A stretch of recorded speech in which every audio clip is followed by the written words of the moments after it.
Mais de 50 homens e mulheres, vestidos com túnicas vermelhas, ajoelham-se diante de um altar profano. Eles cantam e murmuram palavras indecifráveis, palavras de crueldade e loucura, de obsessão e sacrilégio. Não faz muito tempo, essas eram pessoas comuns. Técnicos em informática, professores, encanadores, trabalhadores da construção civil, contadores. Isso foi antes de caírem sob a influência ímpia de um novo governante. O centro desse local de adoração improvisado já foi um ginásio de uma escola normal, mas agora é o lar de uma enorme estátua. Um ser humanoide, envolto em tentáculos. Sua cabeça é mais parecida com a de uma lula ou choco do que com qualquer coisa que se assemelhe a um rosto humano real. Embora seja conhecido pelos cultistas como Deus Tentacular, a besta que eles adoram é conhecida pela SCP Foundation como SCP-2662, e ele fica no ventre de uma de suas amplas instalações de contenção, isolado do mundo. Mas não por muito tempo, se seus seguidores devotos tiverem algo a dizer sobre isso. Esse é o Deus deles, todo-poderoso e imutável, e quando se trata de libertá-lo da contenção, nenhuma tática é vil ou dissimulada demais para realizar o trabalho. Seu líder mortal e sumo sacerdote, um homem com uma túnica roxa que se autodenomina Irmão Marsh, caminha entre suas formas agachadas. Ele sussurra instruções para o grande dia de libertação que logo chegará, desde que todos façam sua parte. É um plano que está sendo elaborado há meses e que, se ocorrer sem problemas, poderá libertar o Deus monstruoso deles do mundo. Eles atacarão o coração de seu inimigo, a SCP Foundation, quando menos esperarem, e nada ficará em seu caminho. Como eles poderiam perder quando tem um Deus do seu lado? Mas por que todas essas pessoas normais se tornaram fanáticos violentos pela divindade com cara de lula? Tudo começou com um sonho. Para aqueles que tiveram esses sonhos, eles pareciam mais profecias, premonições dos gloriosos horrores que estavam por vir. Um céu vermelho, bilhões de mortos e outros bilhões de escravos. Uma silhueta escura no horizonte, o Deus tentáculo deles, dominando tudo. No início, parecia apenas um estranho pesadelo. Aqueles que o vivenciaram acordaram abalados e com medo, esperando tirar as imagens da mente. Mas não conseguiam. Todas as noites, o pesadelo voltava. Eles viam as imagens, o céu vermelho, os mortos escravizados, o Deus tentáculo. E, depois de um tempo, elas apareciam mesmo quando não estavam dormindo, e acabavam acontecendo sempre que fechavam os olhos. Pouco a pouco, essa cena deixou de parecer tão horrível, e começou a parecer gloriosa. Elas sentiam a presença dele em suas mentes, empurrando-as lentamente para o futuro inevitável. Começaram a perceber que queriam que ele governasse o universo e experimentassem a honra de servi-lo. Muitos deles abandonaram suas casas e famílias, deixando seus amigos e entes queridos preocupados com a possibilidade de terem enlouquecido. Aos seus olhos, eles estavam mais seguros do que nunca. Finalmente tinham um propósito. Estavam trabalhando a serviço de algo muito maior do que eles mesmos. A influência do Deus com tentáculos os aproximou uns dos outros. Eles se reuniam em segredo, trocando informações sobre as profecias que seu governante lhes enviava em sonhos. Eles adoravam juntos, construindo altares e ídolos para se reunirem. Realizavam rituais de sangue sombrio, envolvendo sacrifícios humanos e de animais. Foi quando o irmão Marsh, o ungido, chegou para guiá-los em direção à sua verdadeira missão que as coisas começaram a ficar mais agitadas. Apenas 3 meses antes, o irmão Marsh era um zumbi de escritório trabalhando na entrada de dados de uma grande empresa de seguros, antes de o Deus Tentáculo invadir seus pensamentos com uma mensagem simples: liberte-me, e o novo mundo que eu criar será seu playground. Desde então, ele se dedicou completamente à causa, largando o emprego e estourando o limite de seus cartões de crédito para ajudar a financiar o propósito de sua nova vida, infiltrar-se na Fundação SCP e libertar seu governante inumano de sua prisão. Esse foi o único objetivo pelo qual ele uniu os cultistas: liberdade para o Deus Tentáculo. E, finalmente, eles tinham todas as peças no lugar para atacar.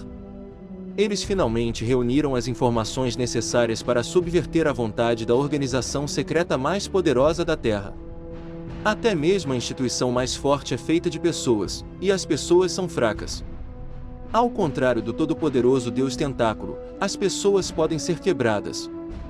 As pessoas em questão eram Kelly Thompson, Sidney Levitt, Jordan Brosh, Dr. Juan Gutierrez e Gillian Larson. O Dr. Juan Gutierrez era um pesquisador com autorização de nível 3 no local onde o Deus Tentáculo estava sendo contido. Sidney Levitt e Jordan Brosh eram oficiais de segurança encarregados de verificar a autorização do pessoal no local. Kelly Thompson era membro da administração do local com poderes de autorização de pesquisa e Gillian Larson era assistente de pesquisa que frequentemente colaborava com o Dr. Gutierrez. Esses 5 eram a chave para obter acesso a SCP-2662 e levar seu plano a bom termo.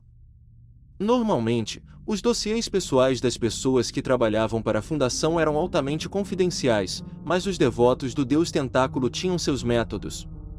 Eles tinham vários especialistas em informática em suas fileiras, mais do que capazes de invadir e extrair algumas informações básicas dos servidores da Fundação sem serem detectados. Para as outras informações de que precisavam, eles recorriam à boa e velha tortura, que geralmente é o método mais eficaz quando se precisa de resultados rápidos. É claro que, embora o controle da sanidade do culto possa ter sido um pouco tênue, eles não eram estúpidos.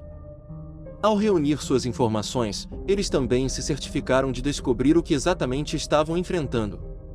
O SCP-2662 estava sendo mantido em uma cela de contenção humanoide guardado pela Força-Tarefa TAL-9 no local, mais conhecida como guarda-costas beligerantes. Esses não são policiais de shopping preguiçosos e comedores de donuts, são uma força de combate fortemente treinada e armada. Mas os cultistas tinham uma coisa que esses soldados da Fundação não tinham: o elemento surpresa. Para que tudo saísse perfeitamente, os planos do irmão Marsh teriam que ser executados em um único dia, e eles já estavam com o tempo contado. A TAL-9 havia sido encarregada de rastrear e desmantelar todos os novos cultos SCP-2662, e o irmão Marsh sabia que era apenas uma questão de tempo até que a Fundação os rastreasse e fizesse o mesmo com eles. Se eles quisessem ter alguma chance de libertar o Deus Tentáculo, precisariam atacar rapidamente e com força esmagadora. Os adoradores de SCP-2662 conseguiram obter os endereços dos 5 principais funcionários da Fundação e membros da estação fora de cada um deles, incluindo um que pudesse imitar cada um deles de forma realista. Eles esperaram a noite cair e invadiram cada uma de suas casas enquanto dormiam. O que se seguiu foi uma sequência de assassinatos impiedosos e eficientes cometidos para libertar seu Deus. O Dr. Gutierrez foi baleado na cabeça enquanto dormia. Sidney Levitt e Jordan Brosh foram esfaqueados até a morte antes mesmo de perceberem o que estava acontecendo. Thompson, que havia se levantado para ir ao banheiro, foi morto por uma saraivada de tiros de metralhadora. Gillian Larson viu que figuras mascaradas estavam entrando em sua casa e tentou fugir, mas foi pega e espancada até a morte pelos cultistas no corredor. Era uma estranha ironia que pessoas cujo trabalho diário consistia em trabalhar com algumas das anomalias mais perigosas e de pesadelo imagináveis fossem assassinadas em suas casas por nada mais do que humanos comuns. Até o momento, o plano do irmão Marsh tinha sido perfeito, com todas as 5 pessoas-chave assassinadas em um período de 2 minutos.